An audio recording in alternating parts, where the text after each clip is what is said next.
ladies and gentlemen, Your Excellency, my name is Lawrence Mute. I come from Kenya.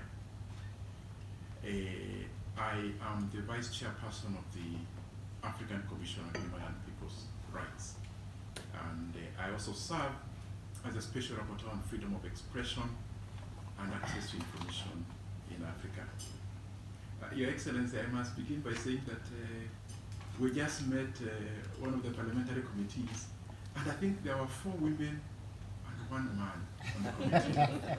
So perhaps also Namibia does not believe in 50-50. No, I'm going to follow up. So let me begin by thanking you for agreeing to see us. And I shall proceed to explain why we wish to meet with you. I think the way to do that is to explain something which you already know, just to explain who we are at the African Commission on Human and People's Rights. Your Excellency, you may know that the African Commission on Human and People's Rights oversees implementation of the African Charter on Human and People's Rights. Namibia clearly is a party to the Charter. This Charter, which was adopted in 1981. We have a secretariat, and Eva comes from secretariat, which is based in Banjul. As commissioners, and the 11 of us coming from different African countries, we are based in our home countries usually. But from time to time, what happens is that commissioners may undertake different types of activities. They can visit particular countries. They can do what I'm doing today, which is an advocacy visit. Now, in this instance, since in the African Charter, we have a specific provision, Article 9 of the Charter, which guarantees every person's right to freedom of expression and also to freedom of information. One of my mandates is to visit African countries to look at what those countries are doing around expression and information, and then to have mutual discussions on what else may be done in order to have better assurance of the exercise of those rights, the right to freedom of expression and also to access information. So we do that. I do that from time to time. This time around, I am visiting your good country. Now, the thing about visiting Namibia, and I was telling Zoe earlier this morning, I almost wondered, should I really be coming to Namibia or should I be going to some other country? Because clearly, if you look at Namibia, and it's a ranking on issues of expression, really you're at the top there in Africa, which I really commend. So I wonder, should I come? Then I think, yes, indeed I should, because there's always more that can be done. And I think that's a conversation which I'm having with your different institutions here between today and the next few days, when we'll be visiting and speaking with Parliament, speaking with your ombudsman, the various ombudsmen, including the media ombudsman, but also the government ombudsman, if you could call him that, the Electoral Commission, and a number of other institutions. If you allow me, Excellency, just to focus on a number of issues, now that I have this audience. I think first, speaking for a moment as the chairperson, the vice chairperson of the African Commission on People's Rights, I wish to appreciate the fact that Namibia has been an active participant in processes of the African Commission on Human and People's Rights. So that means is that your relevant minister sends delegations to many of our ordinary sessions. We hold ordinary sessions where all states are supposed to be represented to come and discuss the human rights situation in Africa. So I commend the fact that you do usually participate in our meetings. I know that Namibia presented its most current periodic report explaining its implementation of human rights in Africa, I believe around 2015. So clearly, moving forward, the Commission, I'm sure, is expecting now you to prepare your next periodic. human rights periodic report, and I'm sure, and we do look forward to that. Your Excellency, one of the areas on which we would appeal for your support is when decisions are made at the policy organs of the African Union, so these Executive Council and also the meetings of the heads of states, we always look forward to countries which respect human rights to keep supporting the work which the African Commission does. Ordinarily, sometimes we say critical things of states, and so when you do that, a state can be a little unhappy, and so sometimes we do get bashed. So when we get bashed, we usually hope that there will always be countries which realize that we are only doing and performing our responsibilities, our tasks, and that therefore they can come to our aid to ensure that the purport, the spirit, the letter of the Charter is actually implemented. And finally, on the broader African Commission issues, before I focus on freedom of expression, Your Excellency, I must admit I have not been to Namibia before. So this is my first time. I arrived late last night. I hope I'll see one or two things when I'm here. Sir, can you please consider inviting the African Commission to come and hold one of its ordinary sessions in Namibia? Usually what happens is that we hold our sessions in Gambia, but we also encourage states to invite us. So most recently we were in Egypt a few months ago, and we like going to different parts of Africa, and I believe we've not been to Namibia. So again, if in due course you can consider that as a request, we'd really appreciate it.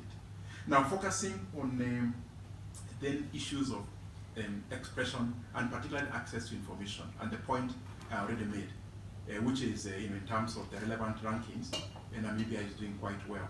I do know that you have made a commitment that the Access to Information Bill, which I believe has been under discussion for a couple of years now, is a priority bill for the government of Namibia. Your Excellency, at this point, I believe the bill has not been published.